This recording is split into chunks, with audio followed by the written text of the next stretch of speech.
Assalamualaikum warahmatullahi wabarakatuh. Pada kesempatan kali ini saya akan menjelaskan tentang patologi klinik dengan pemeriksaan sampel darah. Jadi di dalam pemeriksaan laboratorium patologi klinik ini darah menjadi salah satu sampel yang sering digunakan untuk memeriksa, mendiagnosis suatu penyakit. Ya. Jadi dari sampel darah tersebut kita bisa menentukan seseorang ini menderita penyakit tertentu atau tidak, ya apa jenis penyakitnya itu bisa dilihat dari pemeriksaan darah. Pemeriksaan darah yang biasanya dilakukan itu biasanya sampelnya bisa darah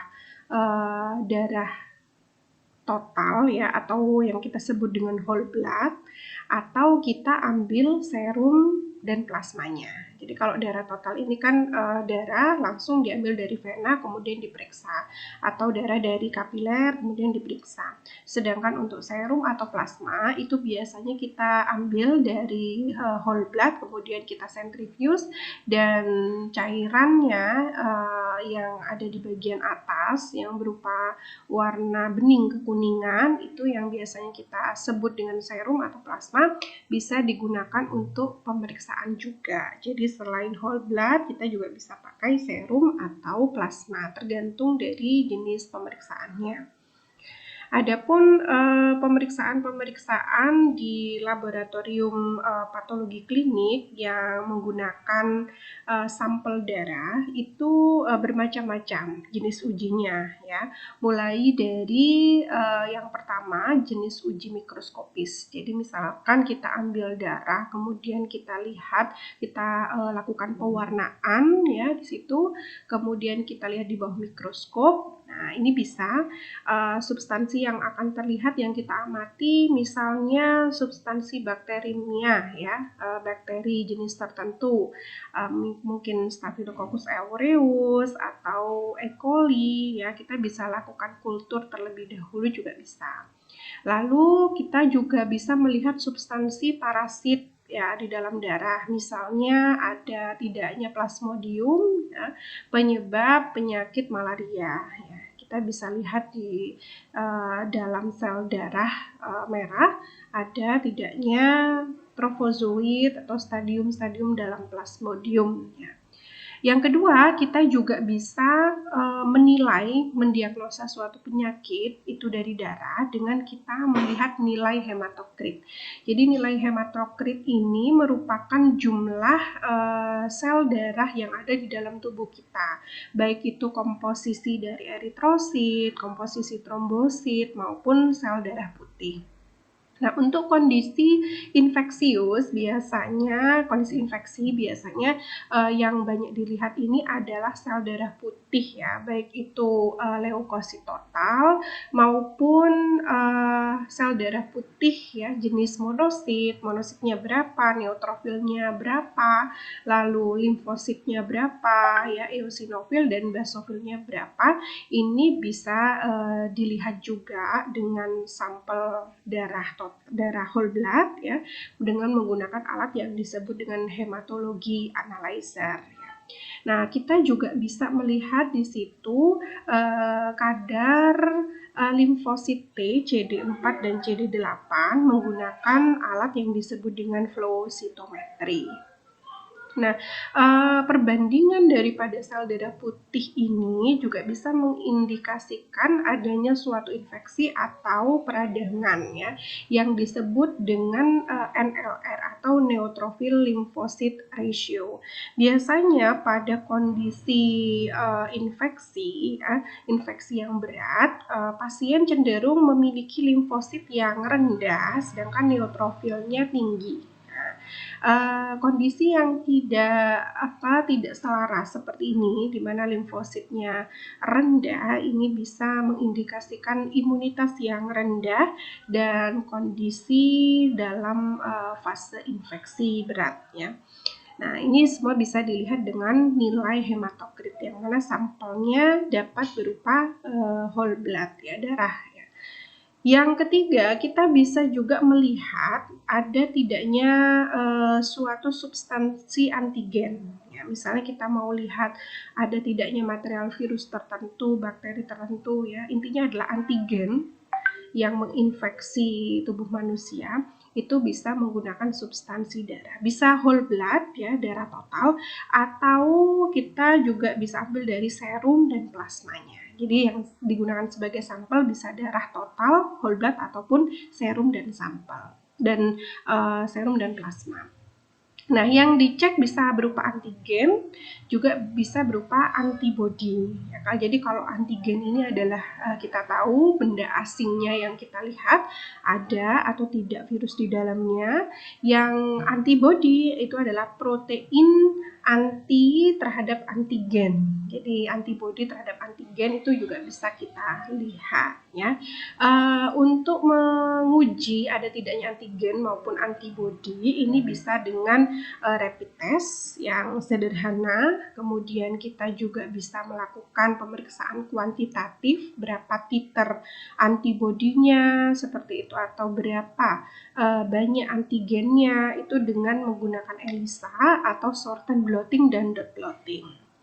Lalu yang terakhir, kita juga bisa mengecek substansi genetik pada sampel darah. Misalnya kita mau melihat tadi antigen tapi dari RNA-nya. Ya, kalau nomor 3 itu substansi antigen berupa proteinnya, material protein dari antigen atau virus. Nah, kalau yang nomor 4 ini adalah RNA-nya.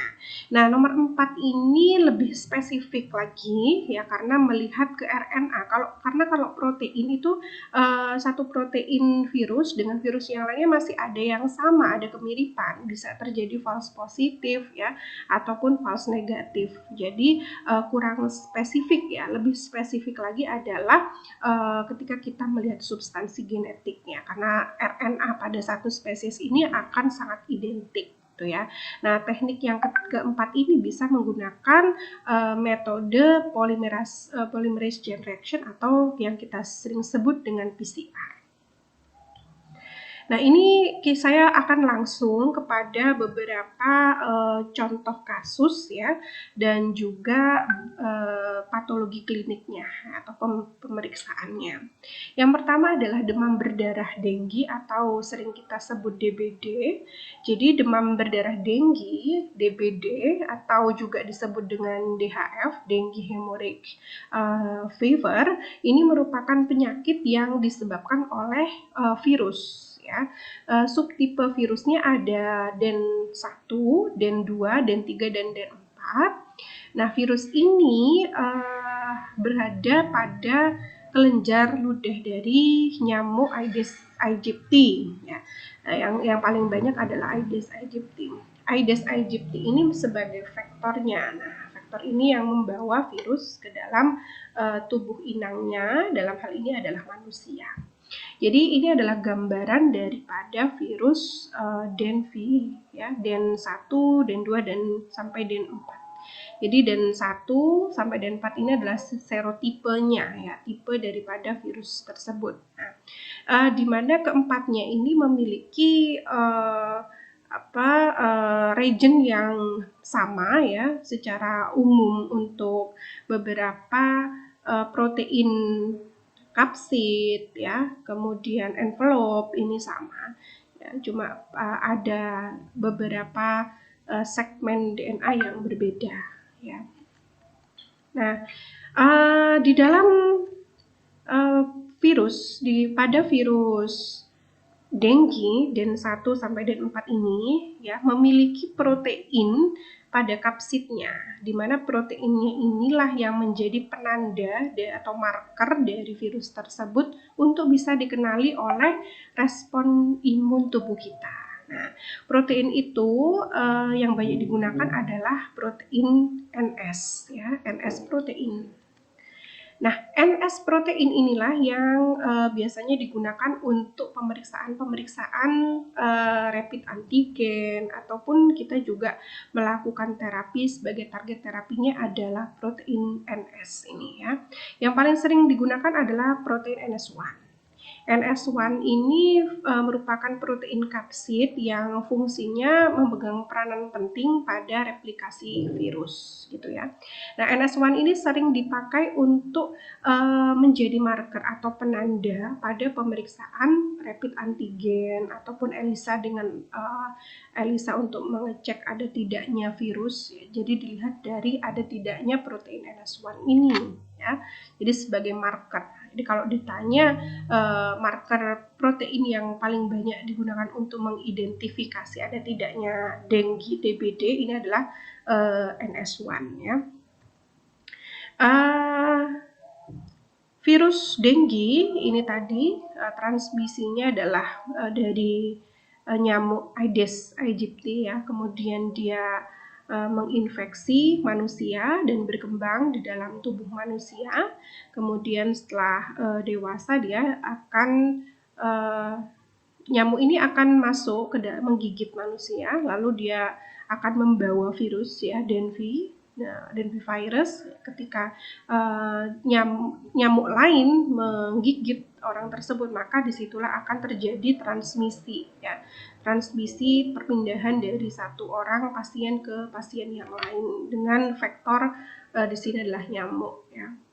Nah, untuk fase demam berdarah ya, demam berdarah ini ada 3 fase. Yang pertama fase demam. Fase demam ini biasanya demam cukup tinggi ya, di atas 37 derajat ya hingga 40 derajat Celcius.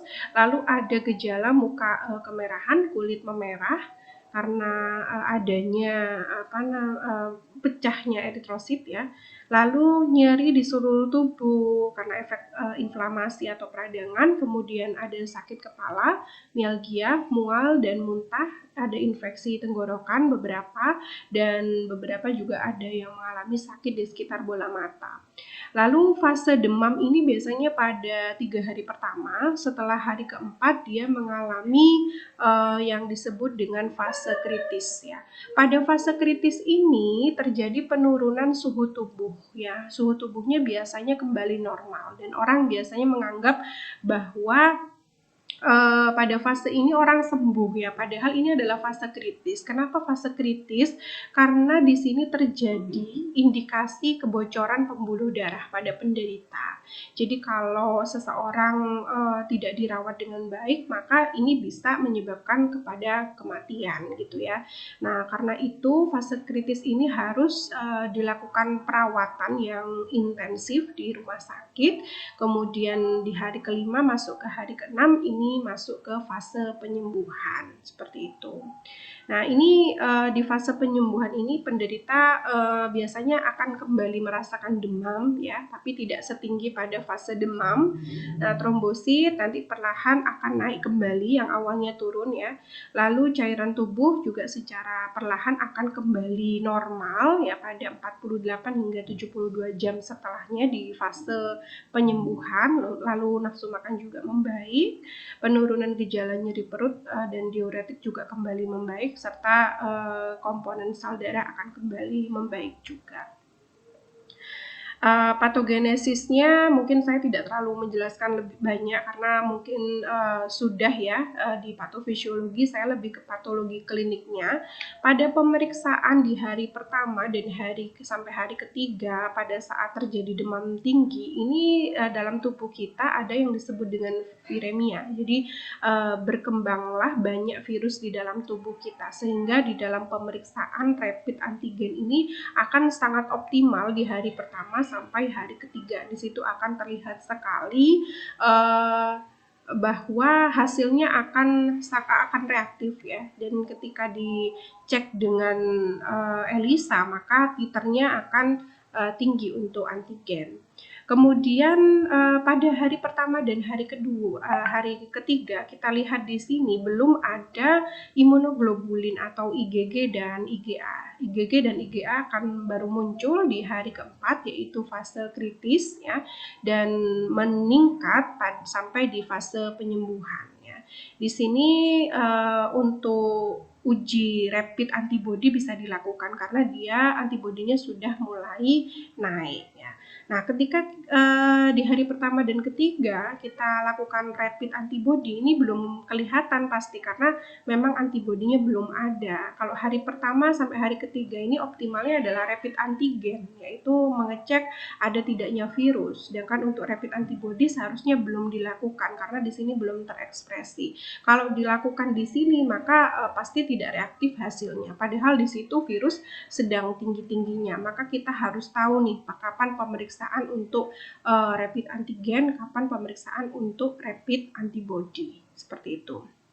Nah, untuk infeksi pertama di sini adalah yang muncul IgM terlebih dahulu ya, kemudian IgG. Untuk infeksi kedua, infeksi sekunder dan biasanya dipertahankan kadarnya dalam jangka waktu yang lama itu adalah imunoglobulin G. Seperti itu.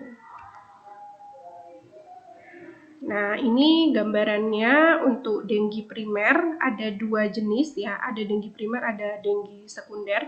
Denggi primer atau DBD primer itu berarti bahwa pasien pertama kali terkena atau terinfeksi oleh virus denggi tersebut ya, belum pernah sebelumnya dan ini baru pertama kali. Pasien ini biasanya dideteksi dengan IgM akan mulai muncul ya, secara lambat dengan titer yang rendah. Jadi kalau bisa dilihat di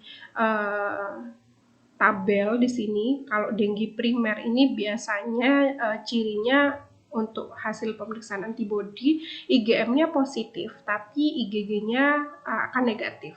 Ya.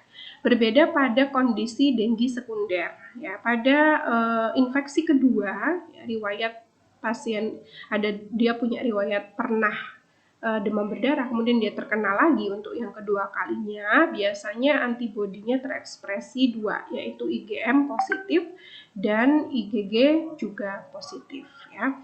Nah, kalau hasilnya IgM negatif dan IgG-nya positif ya, ini kemungkinan masih dugaan ya, kita sebut masih dugaan terinfeksi kedua.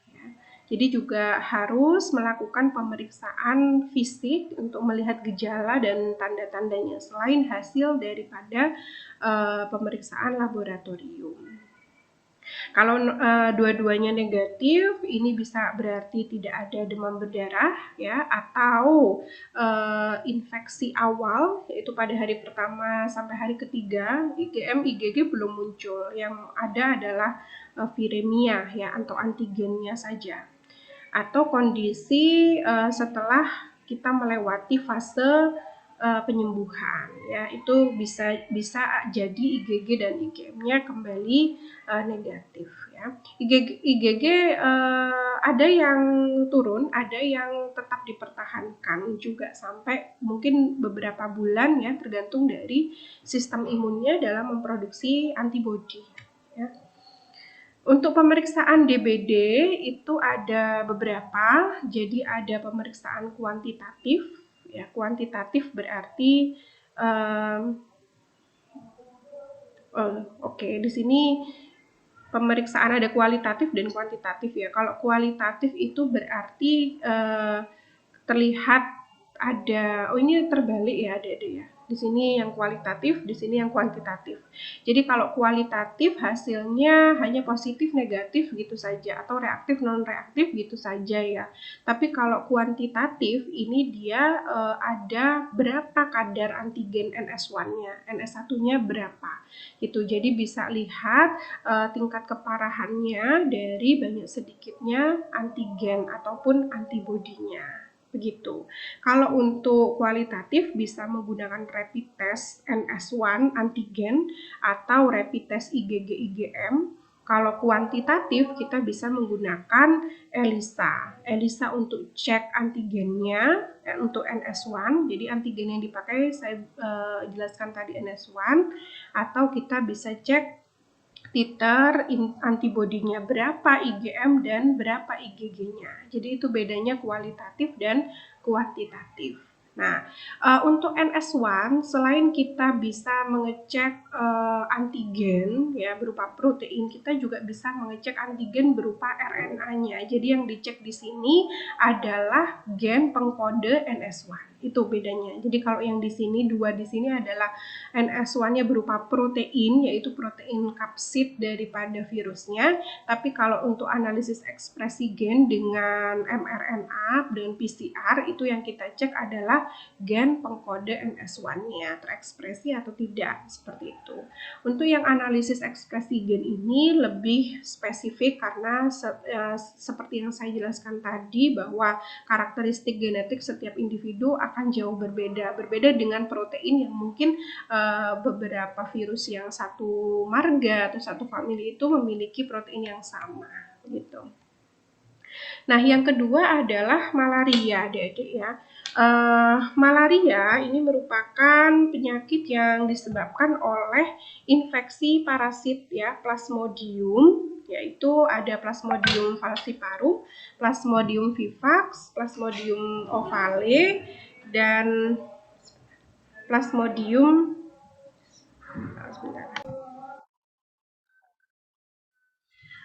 baik, maaf tadi ada sedikit gangguan ya. Saya lanjutkan. Jadi yang kedua adalah malaria. Di malaria ini merupakan penyakit yang disebabkan oleh infeksi parasit ya, yaitu Plasmodium, ada Plasmodium falciparum, Plasmodium vivax, Plasmodium ovale, dan Plasmodium malaria yang dibawa oleh nyamuk Anopheles ya, Anopheles betina sebagai vektor. Jadi ini bedanya. Kalau demam berdarah dengue tadi penyebabnya adalah virus dan V1, 2 dan sampai 4, dan vektornya adalah Aedes aegypti. Kalau malaria ini penyebabnya adalah Plasmodium, kemudian vektornya adalah nyamuk Anopheles ya. Untuk gejala dan tanda-tanda dari penyakit malaria sendiri itu bisa mual, muntah ya, diare, kemudian ada anemia, lalu ada beberapa ruam merah ya, kemudian nyeri, lalu juga ada peningkatan keringat ya pada malam hari. Kemudian untuk transmisinya ini adalah by vektor dengan nyamuk Anopheles. Jadi nyamuk Anopheles betina ini yang membawa Plasmodium akan menggigit manusia, kemudian dia akan masuk ke aliran darah dan menimbulkan respon imun sehingga muncul gejala-gejala seperti meningkatnya suhu tubuh ya, demam, kemudian pusing, mual, muntah, lalu juga ada pecahnya pembuluh darah, kemudian juga transmisi berpindahnya parasit ke hepar ya, dan disitu menyebabkan terjadinya gangguan fungsi hepar pada kondisi kronis ya. Ini transmisinya secara patogenesis. Lalu malaria sebagai salah satu parasit eritrosit, jadi dia juga tinggal di eritrosit, berada di dalam eritrosit dan menimbulkan respon imun berupa peningkatan peradangan atau inflamasi dan beberapa peningkatan sitokin yang menyebabkan berbagai gejala seperti inflamasi umumnya, peningkatan demam, suhu tubuh, ada hipovolemia, ada hemolisis yang menyebabkan eritrosit pecah, lalu ada rhabdomyolisis yang menyebabkan nyeri pada sendi, kemudian hyperviskositas, jadi viskositas darah yang meningkat, ditandai dengan LED yang tinggi, kemudian ada jaundice ya, ada hiperbilirubinemia, jadi peningkatan bilirubin bisa dilihat dari urin ataupun dari feses ya. Intravaskular juga ada peningkatan koagulasi dan hepatorenal sindrom ya, jadi kerusakan fungsi hepar dan juga ginjal. Ini juga menyebabkan terjadinya akut kidney injury ya, atau kerusakan pada ginjal. Nah, malaria ini punya antigen yang disebut dengan histidine rich protein 2 atau HRP yang biasanya juga menjadi marker atau penanda pada penyakit ini ya. Jadi kalau sebentar. Ya, baik, saya lanjutkan kembali ya. Saya ulang lagi bahwa antigen malaria yang biasanya dikenali oleh respon imun tubuh kita sebagai penanda atau marker itu adalah protein histidine rich protein 2 atau HRP2. HRP2 ini juga terdapat pada bagian dinding dari sel plasmodium gitu ya. Dan protein histidin ini terletak pada beberapa kompartemen sel juga ya di dalam sitoplasma plasmodium.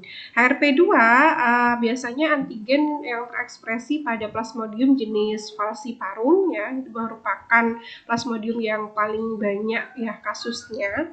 Di HRP ini bisa menjadi penanda bahwa seseorang terinfeksi malaria atau tidak. Ini beberapa pengamatan mikroskopis yang bisa kita lihat di dalam darah, adanya plasmodium bentuk gametosit ya, ada dari Plasmodium vivax yang bentuknya bulat, kemudian ada bentuk cincin di bagian tengahnya. Lalu kalau Plasmodium falciparum ini bentuknya seperti bulan sabit, lalu ada Plasmodium ovale yang bentuknya seperti oval ya, bentuk oval. Ini gametositnya terlihat adanya bintik-bintik di bagian dalam daripada plasmodium atau sel plasmodium tersebut. Untuk pengujian atau pemeriksaan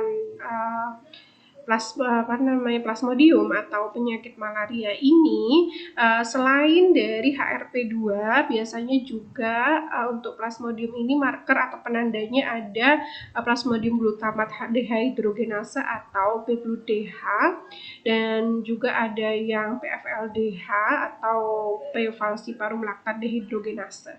Ini biasanya digunakan dalam industri pembuatan rapid test diagnostik. Jadi kalau kita mau menguji antibodinya, berarti di dalam rapid test terdapat substansi antigennya. Tapi kalau kita mau mengecek antigennya, berarti di dalam rapid test ada substansi antibodinya.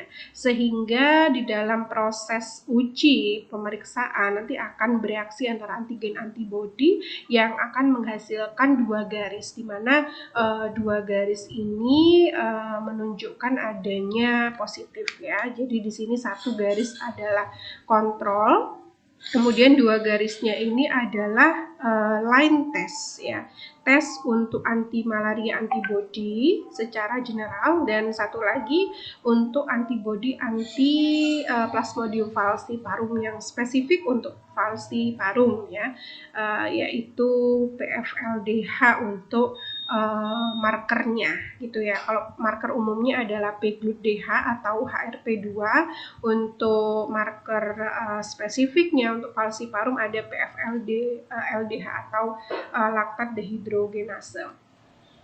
Selain menggunakan rapid test, kita juga bisa melakukan pemeriksaan secara kuantitatif menggunakan ELISA kit, yang mana yang dicek juga adalah titer antigennya ya, ada PFLDH juga ya. Kalau yang Vivax ini PV, PLDH ini berbeda. Kemudian Pak falciparum selain PLDH juga ada HRP2 tadi gitu. Jadi nanti akan dicek berapa kadar antigennya, itu bisa dicek dengan ELISA kit titer antigen untuk malaria. Yang ketiga adalah penyakit hepatitis ya. Hepatitis ini ada 6 jenisnya, ada hepatitis A, B, C, D, E, dan G. Merupakan penyakit karena peradangan yang disebabkan oleh virus hepatitis ya.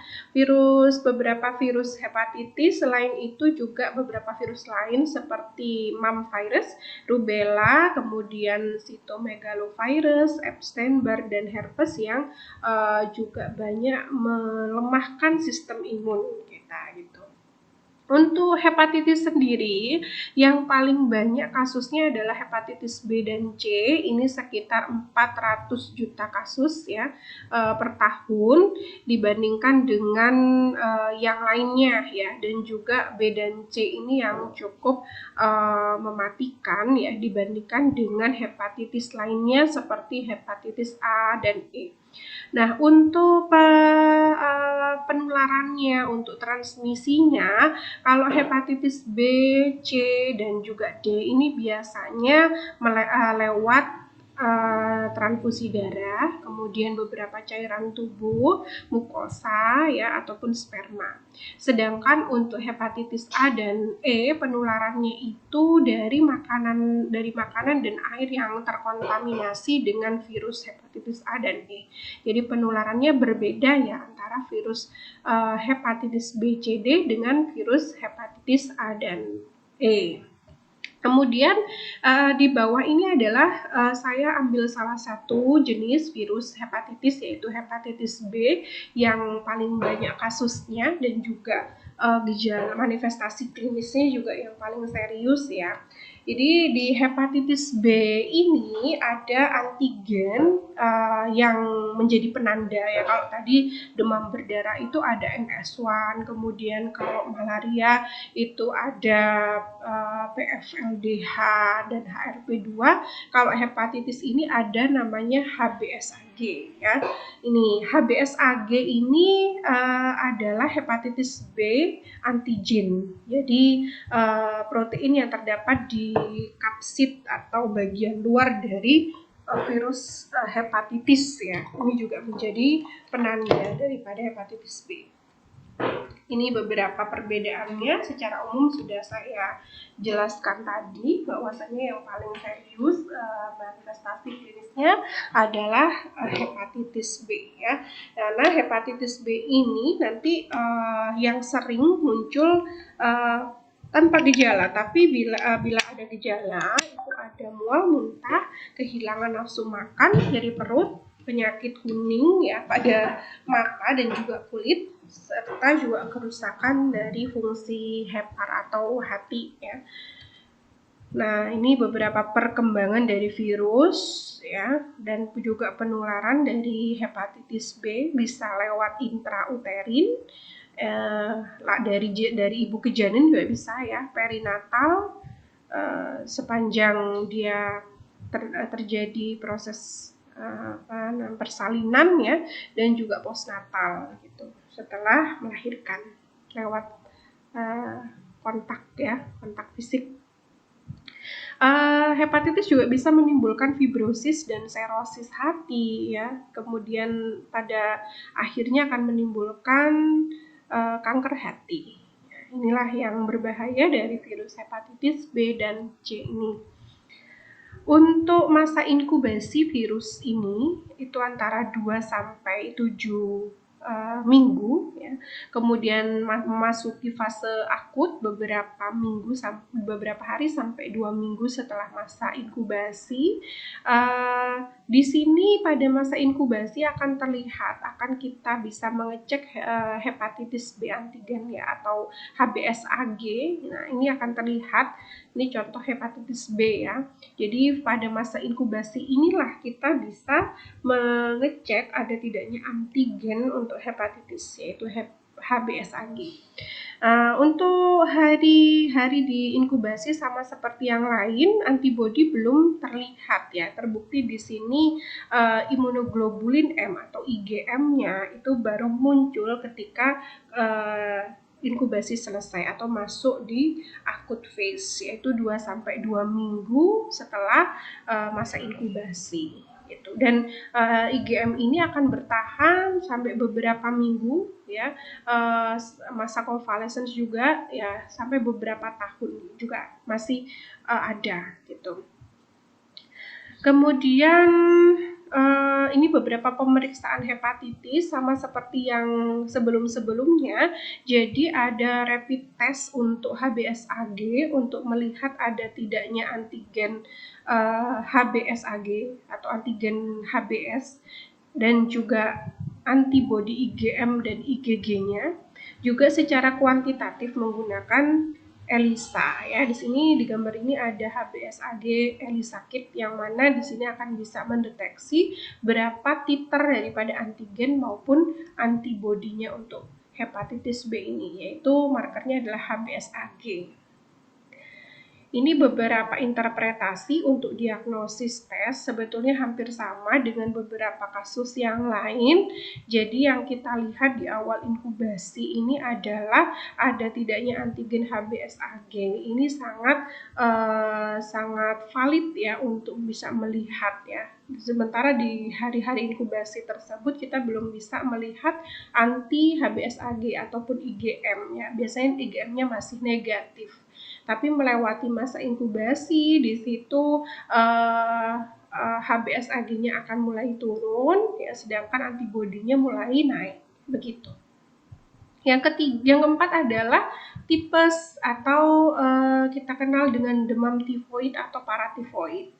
Jadi tipes atau demam tifoid, paratifoid ini merupakan penyakit yang disebabkan oleh infeksi bakteri Salmonella typhi dan paratipi yang ditularkan biasanya lewat makanan ataupun air dan feses dari penderita.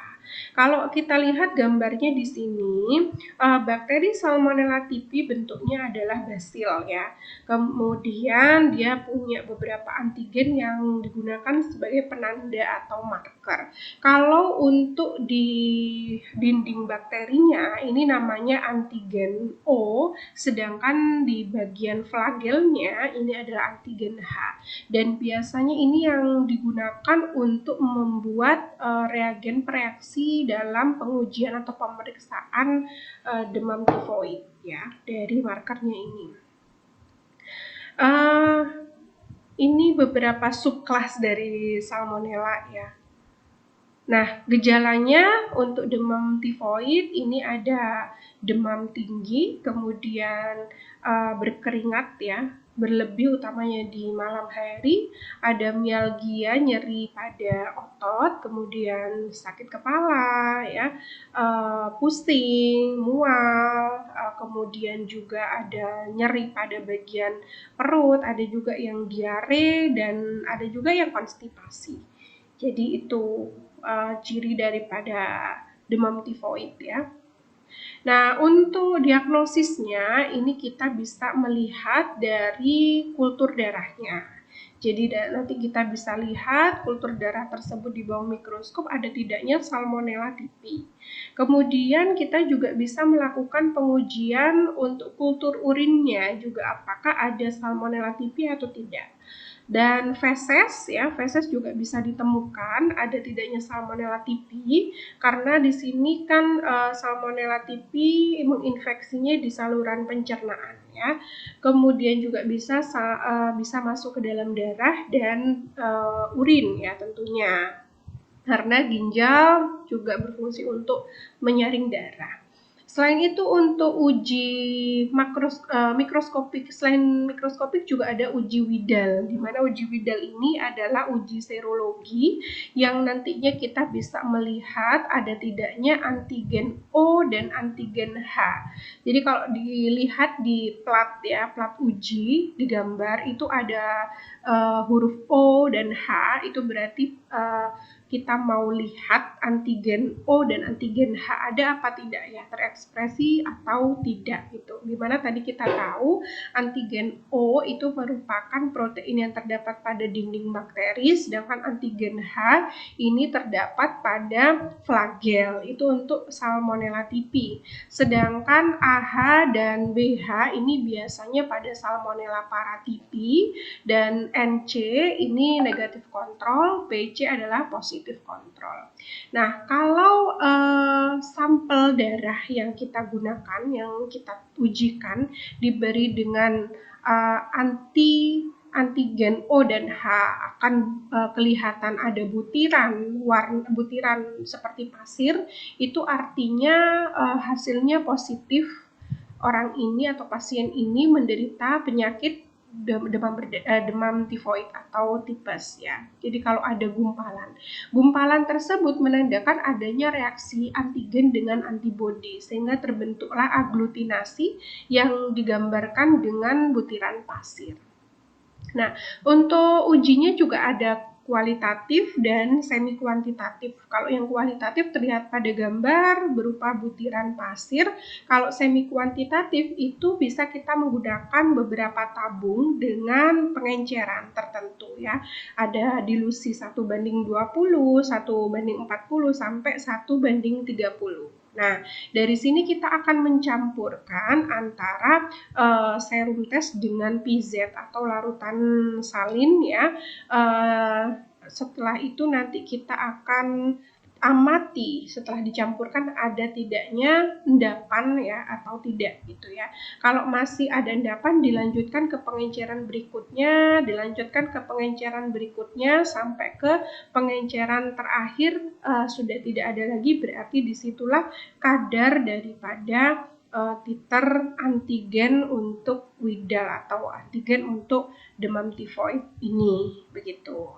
Ya, misalnya dia berhenti di 1:80 ya, sudah tidak ada pasir lagi ya, berarti di sini kita bisa sebutkan bahwa kadar daripada antigen itu adalah di 1/40 gitu, karena di 1:80 sudah tidak ada aglutinasi lagi, sudah tidak ada endapan lagi seperti itu.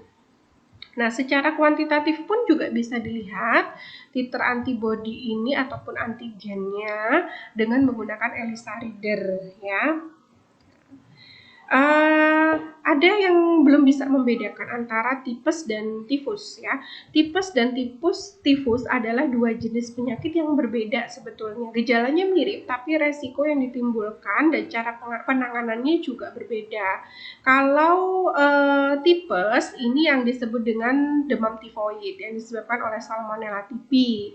Tapi kalau tipes tifoid ini disebabkan oleh yang satu tipes, yang satu tifus ya. Kalau yang tipes ini disebabkan oleh Salmonella typhi, tapi kalau tifus ini disebabkan oleh bakteri Rickettsia typhi ya. Itu dibawa menyebar melalui gigitan kutu atau tungau ya.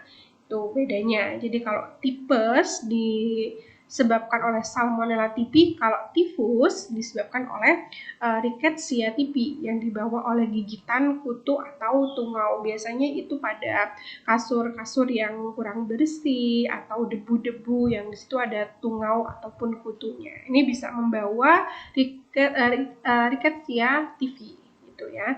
Gejalanya hampir mirip ya, tetapi untuk tipes yang dimunculkan lebih berat gejalanya ya.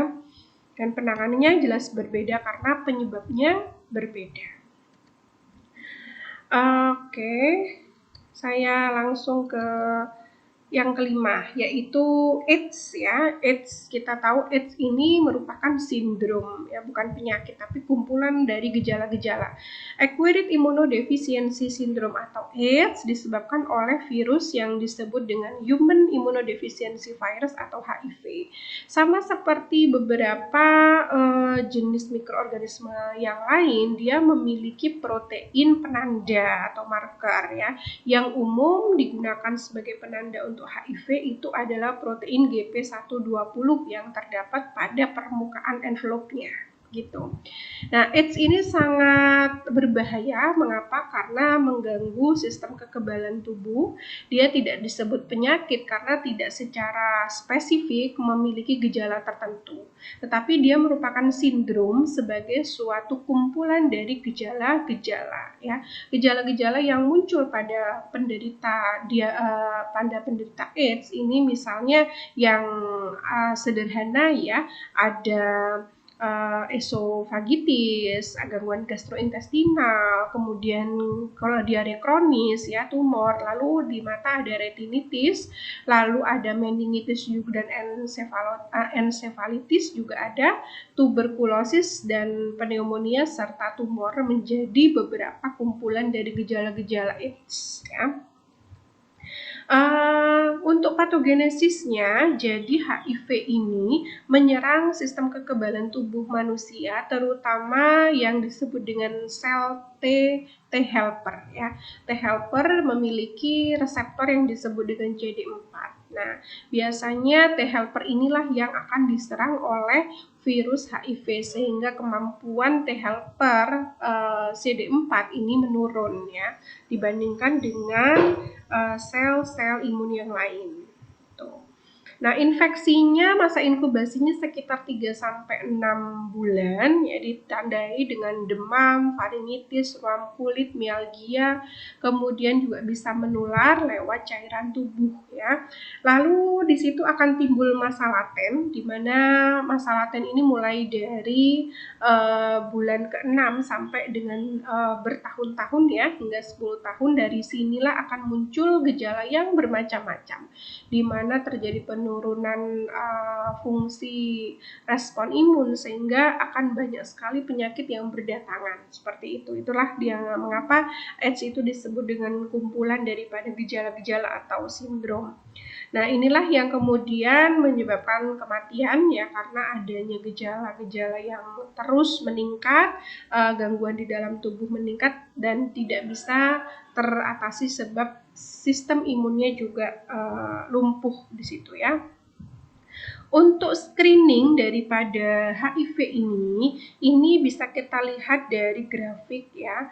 Dari grafik kita lihat pada fase inkubasinya ya. Pada infeksi primer di situ kita bisa cek antigen HIV ya pada hari ke-0 sampai 9 minggu ya. 9 minggu di sini terjadi peningkatan virus yang cukup signifikan ya. Jadi kita bisa cek. Setelah lewat dari masa 9 minggu, kita bisa cek CD4-nya. Bagaimana profil daripada CD4-nya. Seperti itu. Jadi rapid test untuk HIV ini bisa dilakukan pada minggu-minggu ke-0 hingga ke-12 ya. Gitu. Untuk HIV juga ada rapid testnya, bisa diambil dari darah, juga bisa dari swab cairan mukus ya, cairan tubuh pun bisa menunjukkan gejala, menunjukkan tanda-tanda ada HIV ya. Kemudian dengan ELISA secara kuantitatif dan Western blotting kita juga bisa lihat antigen misalkan GP120 ya tadi yang paling banyak digunakan ada GP120. Selain GP120 juga banyak, misalnya ada GP160, P66, P55 ya, GP41, glikoprotein. GP itu glikoprotein. Ini adalah protein pada kapsid HIV gitu ya. Ini banyak sekali markernya ya. Bisa kita cek menggunakan rapid test maupun dengan ELISA reader. Nah, kita juga bisa mengecek CD4-nya, profil dari kadar T helper-nya menggunakan alat yang disebut dengan flow cytometry. Biasanya pada penderita HIV, CD4-nya ini akan cenderung turun terus ya. Kemudian kita juga bisa cek RNA virus HIV-nya apakah betul virus HIV yang menginfeksi. Ini kan secara spesifik bisa kita gunakan ya dengan PCR-nya lebih valid. Metode yang paling spesifik ini yang menggunakan PCR ya, di mana kita bisa mendeteksi RNA daripada virus HIV. Yang ketujuh adalah penyakit SLE atau sindrom lupus erythematosus ya. Penyakit SLE ini juga bisa kita cek di dalam darah adanya gangguan tanda-tanda penyakit ini begitu ya. Penyakit lupus termasuk dalam penyakit autoimun ya karena di dalam tubuhnya terbentuk autoantibodi yang mana autoantibodi ini akan merusak sel-sel darah merahnya. Ya. Dan beberapa organ seperti ginjal, hepar, hati ya, sendi, leukosit, trombosit dan organ vital lainnya. Lupus termasuk dalam penyakit multisistem ya, di banyak tempat itu ya terjadi inflamasi atau peradangan karena sumbernya adalah autoimun dan dari trosit itu ada di mana saja ya, jadi multisistem inflamasinya. Penyebabnya multifaktorial sih ya. Jadi ada faktor genetik, ada infeksi yang berkepanjangan begitu ya, sehingga menimbulkan respon imun yang tinggi, terjadilah autoimun. Lalu dari faktor lingkungan, stres, kurangnya cahaya matahari, ada faktor hormon ya. Banyak sekali pemicunya, tetapi yang paling banyak memang adalah faktor genetik ya. Beberapa organ yang diserang banyak, mulai dari muskuloskeletal, nyeri otot, ada kardiovaskular, juga ada gangguan perikarditis ya, infeksi pada perikardium, integumen juga mengalami kemerahan ya, kulitnya kelihatan merah-merah seperti gambar di sini. Lalu juga di bagian pipi ini sangat identik sekali orang SLE itu ada warna kemerahan seperti bentuk kupu-kupu ya, kupu-kupu pada pipinya gitu. Itu identik, dan sekujur tubuhnya juga memerah seperti itu. Lalu ada gangguan pernafasan, juga ada sesak napas, ada di gangguan urin ada glomerulusitis, lalu juga di gangguan saraf seperti depresi dan psikosis ya, gangguan psikologis. Ini adalah beberapa patogenesisnya ya, dan juga gejala tanda-tandanya. Ini karena murni organ, jadi banyak sekali gejala dan tanda-tandanya tergantung dari terjadinya kompleks autoimunnya di mana gitu ya. Untuk pemeriksaan SLE multiple complex test ya, jadi karena dia multiple complex disease ya, jadi banyak sekali tes yang bisa digunakan gitu. Ada tes anti-nuklear antibody, itu melihat antibody anti nuklear untuk autoantibody ya. Kemudian anti dsDNA, ada antibody anti S ya. Kemudian anti RNP, ribonukleoprotein. Ini rata-rata memang melihat gejala terjadinya autoimun begitu. Ada juga yang melihat komplemennya, apakah ada komplemen hemolitik di situ, ekspresinya tinggi atau tidak ya, seperti C3, C4 dan CH50 ya. Kemudian tes sel untuk LE, lupus erythematosus ya, jadi dilihat eritrositnya juga begitu. Kemudian kanker serviks ya, kanker serviks ini disebabkan oleh human papilloma virus atau HPV. Cukup banyak serotipenya ya, banyak, ini ada dari 1 sampai sekitar 7, yang terakhir ada serotipe 73. Nah, tetapi yang paling banyak menginfeksi adalah HPV 16 dan 18. Itu yang paling banyak ya. Kemudian di kapsid dari virus HPV ini juga ada protein-protein yang menjadi marker atau penandanya, yaitu protein L1 dan L2 ya. Ini beberapa warning sign atau tanda-tanda yang harus dilihat ya, diamati untuk gejala kanker serviks.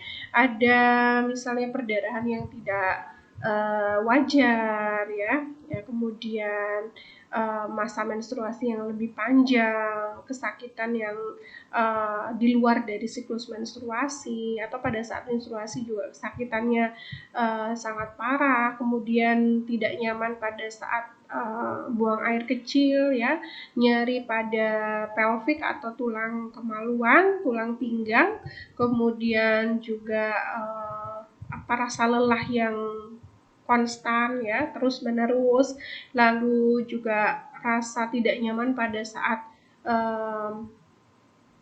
terjadi intercourse ya, atau hubungan seksual, kemudian juga penurunan berat badan yang sangat signifikan begitu, lalu ada nyeri pada tulang-tulang, terutama pada tulang kaki ya, leg pain ya gitu. Ini adalah beberapa protein virus yang ada di HPV, ada E1 sampai 6 ini E7 ini lebih banyak pada bagian internal daripada virus, sedangkan L1 dan 2 ini mengontrol pada bagian kapsid ya, yang biasanya menjadi penanda atau marker. HPV untuk protein E6 dan E7 inilah yang memicu terjadinya kanker, yang satu meningkatkan proliferasi, yang satu menekan apoptosis. Ya. Untuk tes HPV screening ya, screening HPV ada pap smear ya, jadi kita mengambil cairan vaginal, jadi dibuat smear, kemudian dicek ada tidaknya seperti gejala-gejala kanker serviks ya, bisa dilihat di mikroskop begitu. Kemudian bisa juga dilakukan HPV test dengan rapid test ya. Nah, di sini contoh jaringan yang berasal dari pap smear tadi, bisa kita gunakan pewarnaan juga, dan pewarnaannya pewarnaan penanda khusus ya, probe untuk antibody tertentu ya, antibody anti E6 dan E7 bisa dilihat gitu ya. Biasanya ini di laboratorium patologi anatomi atau PA. Jadi kolaborasi ya, laboratorium patologi klinik untuk cairan tubuhnya, untuk serologinya, sedangkan patologi anatomi untuk pengamatan jaringannya gitu. HPV test selain pap smear juga ada rapid test tadi, melihat antigen E6 E7 ataupun kapsid virus ya, tergantung daripada produk pabrikannya, dia menggunakan marker atau penanda apa. Secara kuantitatif juga ada tes ELISA, tes PCR juga banyak digunakan untuk melihat secara spesifik virus apa yang menyebabkan terjadinya kanker, apakah betul HPV atau bukan. Banyak sekali penanda kanker yang bisa digunakan untuk analisis, yang itu juga bisa diambil dari sampel darah ya, karena di sini tadi rapid test ELISA itu sampelnya serum ya, darah, dari otomatis secara keseluruhan pemeriksaan darah perlu dilakukan gitu ya. Untuk C-reaktif protein, CRP biasanya sebagai penanda infeksi ya. Ini juga ada tes untuk CRP, melihat terjadinya radang ya, atau tidak, bisa sebagai penanda peradangan ya. Ini tes CRP ada yang kualitatif ya, dengan melihat aglutinasi ada pasir atau tidak tadi, juga secara kuantitatif menggunakan ELISA ya. Oke, mungkin itu saja yang bisa saya sampaikan untuk materi tentang patologi klinik darah ya.